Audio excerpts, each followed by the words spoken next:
Сәлеметсіздер ме оқушылар? Қал жағдайларың қалай? Көңіл күйлеріңіз жақсы ма? Сабақты бастамас бұрын сендерге сәттілік тілеймін. Бүгін бізде сауатташу негіздері. Сабақтың тақырыбы біз көне заттар музейіндеміз. З дыбысы мен әріпі. Балалар, сабақты бастамас бұрын сергіту сәтін орындап алайық.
Балалар, бізге ертегілер елінен хабарлама келіп түсті. Қандай ертегі екенін тыңдап көрейік. Ертеде әріптер мен сандар араз болыпты. Олар үнемі айтысып жүреді екен. Біз болмасақ санау, қосу, азайту болмас еді, деп мақтанады сандар. Ал әріптер болса, біз болмасақ жазу, оқу болмас еді деп таласады. Бір күні З әрпі 3 санын көріп қалады. Көріп қалады да таң қалады. Қалай ойлайсыңдар, олар неге таң қалды? Дұрыс айтасыңдар, олар бір-біріне ұқсайды. Міне балалар, сол күннен бастап олар араздықты қойып, бір-бірімен дос болып кетеді. Содан соң басқалары да достасып кетеді.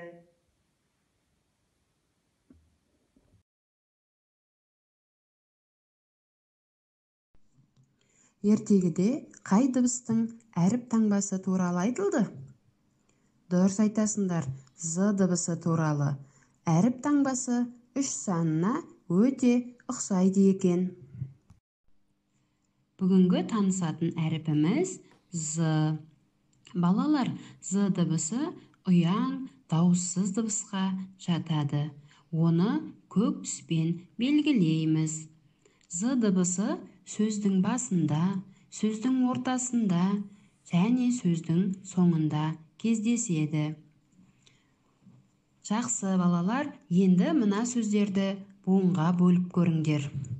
Зымыран, зырылдауық, зеңбірек. Балалар, бізді музейге апаратын көлігімізде дайын екен. Сабағымызды музейде саяхаттап өткізейік. Көне заттар музейіне де келдік.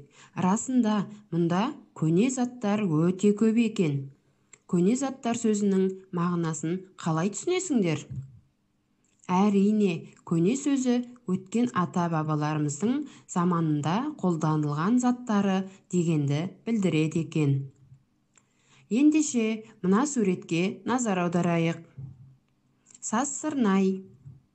Сазсырнай сөзін буынға бөліп көрейік. Домбыра. 3 буынды сөз. Сыбызғы.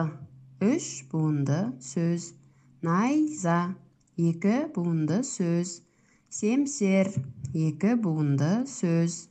Садақ, 2 буынды сөз.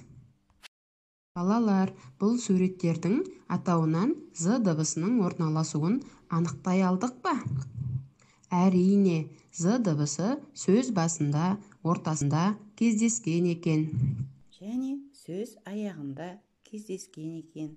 Балалар, сіздерге музей ұнады деген ойдамын. Енді сабағымызға оралайық. Бірінші тапсырманы орындау үшін экранға назар аударайық. Берілген суреттердің ішінен қару-жарақтарды көк түсті қарандаспен қоршаймыз. Музикалық аспаптарды қызыл түспен қоршаймыз.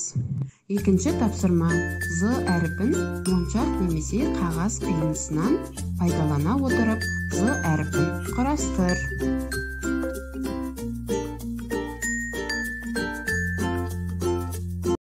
Жақсы балалар, енді бүгінгі танысқан з әріпін ауада жазып көрейікші. Үшінші тапсырма: з әріпінің баспа түріндегі таңбасын дәптерге жаз. Балалар, бүгінгі сабақтың соңғы бөлігіне де келіп жеттік. Егер бүгінгі сабақ сіздерге толық түсінікті болса, күннің диктограммасын жіберіңіздер.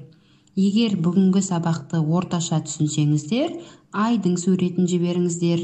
Егер сабақты мүлдем түсінбесеңіз, жұлдызшаның суретін жіберіңіздер. Қарайсыңдар балалар, барлық тапсырманы мұқият орындады деген ойдамын. Сендерге з әріпін салу қиын болған жоқ деп ойлаймын. Бүгінгі сабаққа өте жақсы қатыстыңдар. Сау болыңдар. Сабақ аяқталды.